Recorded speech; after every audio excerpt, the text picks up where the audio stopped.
নমস্কার বন্ধুরা, চলে এসেছি বিয়ের আরও একটি ব্লগ নিয়ে। বিয়ে বাড়িতে যাব আর ভিডিও করব না তা তো আবার হয় না। আমি রেডি হয়ে গেছি, ওর বাবাও ছেলেকে রেডি করে ফেলেছে। আমিও রেডি হয়ে গিয়েছি, একটু অন্যরকমই সেজেছি। শাড়িটা ছিল বিধুর, আর এই যে বিধুর ঘরে ছেলে এসেছে, ওদের বাবা দুই ছেলে মেয়েকে নিয়ে বের হয়ে পড়লো।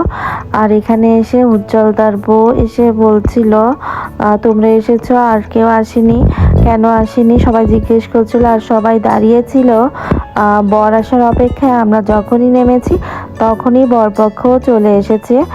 আর আমরা তো এসেই খুঁজছিলাম যে বর কোথায় গেল, বর কি এসেছে কিনা, মানে প্রথমে এসে যাদের যা কাজ থাকে বর বউ খোঁজ করা, সেটাই আমরা করছিলাম।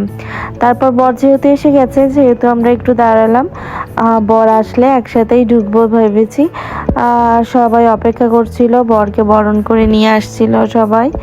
আর আমরা এখানে দাঁড়িয়ে একটু ভিডিও নেওয়ার চেষ্টা করছিলাম, কিন্তু বর আসলে তো সবাই বরকে দেখবে, কি করা যাবে। আমাদের তো অপেক্ষা করতেই হবে। বরকে এই যে বসালো, আমরা অত তো দেখতে পারিনি। আর যে বর, সে আমাদের আগে থেকেই পরিচিত। আমাদের সেজো কাকি শাশুড়ির বোনের ছেলের বিয়ে হলো আর কি। সেখানেই আমাদের নিমন্ত্রণ, আর মেয়ে বাড়ির থেকেও আমাদের নিমন্ত্রণ ছিল। এই যে বউকে এসে দেখে নিলাম আমরা। আর এক দিদি এসে বলছিল, আপনাদের ভিডিও ব্লগ সবসময় দেখি, ভালো লাগে। সেই দিদি একটা ছবি তুললো, আমি আর ভিডিও করে পারিনি কারণ এত ভিড় ছিল।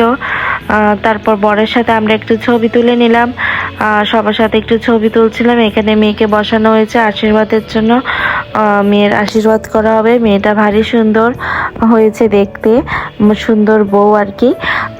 তারপর আমরা খাওয়া দাওয়ার জন্য টেবিলে বসে পড়লাম খাবারের জন্য। আর খাবারের আয়োজনে করা হয়েছিল খাসি দিয়ে বিরিয়ানি, আর চিকেন রোস্ট, টিকিয়া ছিল, দই ছিল, সালাদ ছিল। এই ছিল খাবারের আয়োজন। আর এখানে ছেলেকেও বসানো হয়ে গেছে। আর এই দেখুন কত বড় মাছ এনেছে ছেলে বাড়ি থেকে।